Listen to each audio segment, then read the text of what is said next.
আসসালামু আলাইকুম দর্শক, আপনাদেরকে কিছুদিন আগে এই প্রজেক্টের গাছগুলো দেখাইছিলাম। গাছগুলো ছোট ছিল। আমরা সার এবং পানি দেওয়ার ফলে কি পরিমাণ গাছটা এক সপ্তাহের ভিতর বড় হয়েছে সেটাই দেখাবো আজকে। প্রতিটা গাছের দিকে লক্ষ্য করুন যে কি পরিমাণ গাছের এখন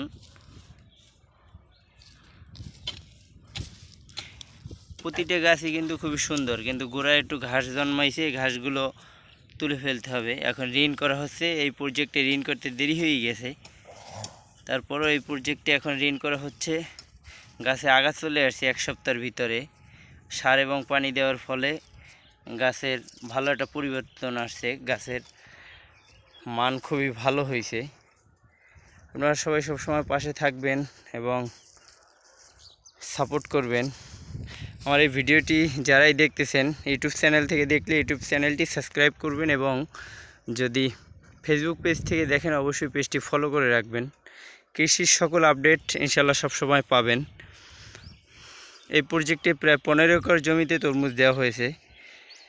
এই গাছের মান আলহামদুলিল্লাহ খুব ভালো আছে। কিছুদিনের ভিতর তরমুজ চলে আসবে, কিছু কিছু গাছে চলেও আসছে।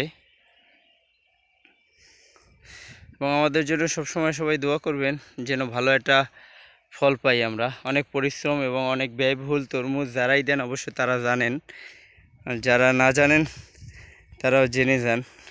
তরমুজ দেওয়াটা সত্যি কথা বলতে অনেক ব্যয়বহুল। তাই সবাই আমাদের জন্য দোয়া করবেন যেন ভালো একটা ফল আসে এবং ভালো দামে আমরা বিক্রি করতে পারি। ভিডিওটি শেষ পর্যন্ত দেখার জন্য সবাইকে ধন্যবাদ। সবাই সবসময় সাথেই থাকবেন, পেজটি ফলো করবেন এবং ইউটিউব চ্যানেল থেকে দেখলে ইউটিউব চ্যানেলটি সাবস্ক্রাইব করবেন।